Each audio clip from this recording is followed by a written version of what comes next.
Bonjour, aujourd'hui on plonge dans le monde du foot, mais par un angle un peu différent, avec une analyse précise issue de données, de classements.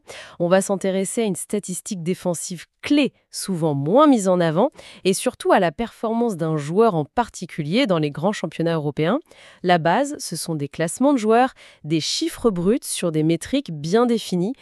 Et l'objectif, c'est de décortiquer cette histoire de récupération de ballon et de voir où se situe un international sénégalais là-dedans. C'est pas les buts ou les passes décisives cette fois, on cherche ailleurs. Et justement, il y a un nom qui ressort assez fort dans ce classement européen et ça mérite qu'on s'arrête un peu dessus. Alors allons-y, le fait marquant tiré de nos sources, c'est que Pathé Ciss, l'international sénégalais, il est tout en haut de la liste des joueurs qui récupèrent le plus de ballons. Et pas n'importe où, hein, dans les 5 plus grands championnats d'Europe. Il n'est pas juste bien classé, il est précisément quatrième. Bon, ça peut paraître qu'un chiffre, quatrième, mais il faut remettre ça dans le contexte. On parle de la Première Ligue, la Liga, la Serie A, la Bundesliga et la Ligue 1. C'est le top niveau. Donc, performer à ce point dans une tâche aussi cruciale que la récupération, c'est pas anodin du tout, ça interpelle. Tout à fait. Et c'est intéressant cette notion de récupération de ballon. Les sources ne détaillent pas la méthodologie exacte, mais l'idée générale, c'est clair. C'est quand tu reprends le ballon à l'adversaire. Ça peut être une interception, un tacle réussi qui te redonne le contrôle, ce genre de choses. Et dans le foot actuel, avec les transitions qui vont à toute vitesse, cette capacité à stopper l'attaque adverse et hop, à relancer ton équipe, c'est fondamental. Ce n'est pas juste défendre, en fait. C'est souvent le point de départ pour créer du danger ensuite. Ah oui, c'est une très bonne précision ça. Ce n'est pas que casser le jeu, c'est aussi potentiellement lancer le sien. Alors revenons aux chiffres fournis par les sources. C'est là que ça devient vraiment parlant. En tête, on a 2 joueurs à égalité. Pedri et Elliot Anderson, tous les deux avec 55 récupérations. Oui, deux profils assez différents d'ailleurs. Pedri, on le connaît bien, le milieu du Barça, très fort techniquement, vision du jeu. Le voir si haut pour les récupérations, ça peut un peu surprendre ceux qui le voient surtout comme un créateur. C'est vrai. Et Elliot Henderson, plus jeune, qui joue en Angleterre, peut-être moins connu du grand public international, mais sa présence là, c'est aussi très significative. Juste derrière ce duo, en 3e position, il y a Alvaro Carreras avec 52 récupérations. Et donc, celui qui nous intéresse particulièrement aujourd'hui, Pathé Ciss, il arrive juste après, 4e, avec 50 récupérations. Ce qui est frappant, c'est à quel point c'est serré. Oui, 5 récupérations seulement entre le premier et le quatrième. 5 ballons sur tous les matchs joués jusque-là. Ça montre bien qu'il y a une grosse bataille pour cette stat. C'est pas un domaine où un joueur écrase tout le monde. Non, faut être régulier, appliqué, tout le temps. exactement. 5 petites récupérations. Ça se joue à rien sur un match ou deux, une bonne lecture de jeu en plus, un tacle qui passe. Du coup, ça rend la performance de Pathé Ciss encore plus remarquable. D'être là, dans ce groupe de tête, 4e en Europe, c'est vraiment solide. Ah oui, c'est très solide. Si on essaye de comprendre ce que ça signifie, cette quatrième place, eh bien, être si haut placé dans ces championnats majeurs, c'est la preuve d'une vraie efficacité dans ce domaine précis. Les sources rappellent qu'il est international sénégalais, donc on parle bien d'un joueur qui évolue au plus haut niveau. Cette statistique, même si elle est isolée, elle met vraiment en lumière un aspect important de son jeu. Sa capacité à aller chercher le ballon, à couper les passes, à être présent au duel. On entend souvent parler des milieux box-to-box, mais il y a aussi ces joueurs, peut-être moins tape à l'œil, qui sont des vrais spécialistes de la récupération. Est-ce que ce classement suffit à le mettre dans cette case-là, selon vous? C'est une bonne question. Bon, une seule stat, ça ne définit jamais un joueur complètement, ce serait trop simple. Le foot, c'est plus complexe. Mais quand même, être aussi bien classé sur une métrique aussi importante que la récupération, et à cette échelle européenne, c'est pas un hasard. Ça montre une compétence de très haut niveau dans ce secteur. On peut raisonnablement penser que c'est une de ses qualités fortes et qu'il a un rôle clé à jouer là-dedans pour son équipe.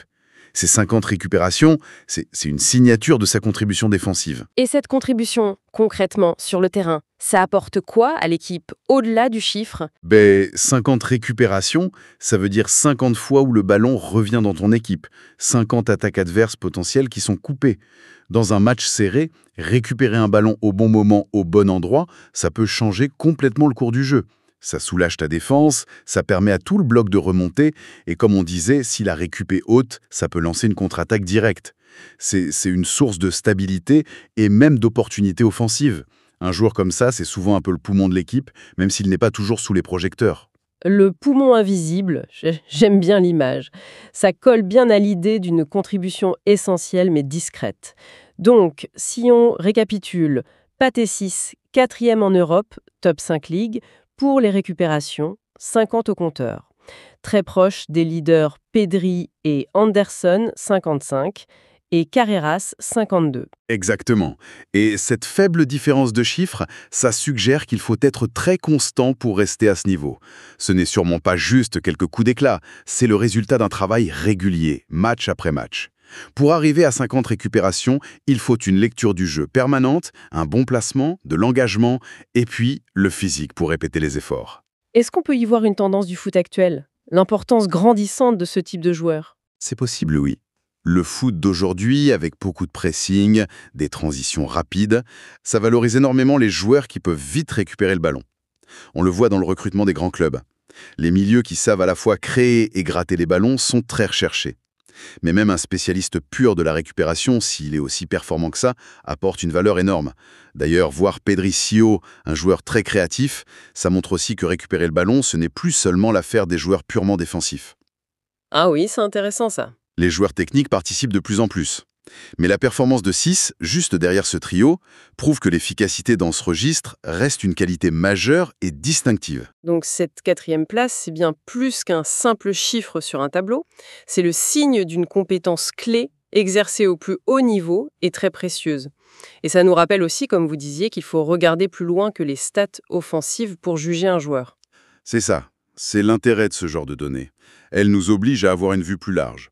Le nom de Pathé 6, ce n'est peut-être pas le premier qui vient en tête quand on pense aux stars en Europe, mais cette stat le place objectivement parmi les meilleurs dans un domaine essentiel du jeu. C'est une reconnaissance basée sur les faits, sur son efficacité. Ça montre que le talent, la performance, ça peut prendre plein de formes différentes sur un terrain. On a couvert les chiffres, le contexte, l'impact tactique. Est-ce qu'il y a autre chose à tirer de cette information? Peut-être une réflexion sur la perception, justement.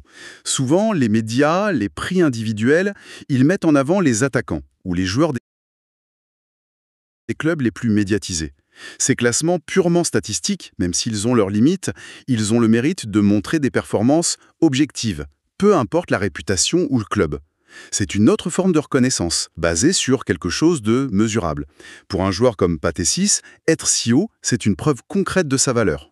C'est vrai, ça donne une lecture moins biaisée, plus factuelle.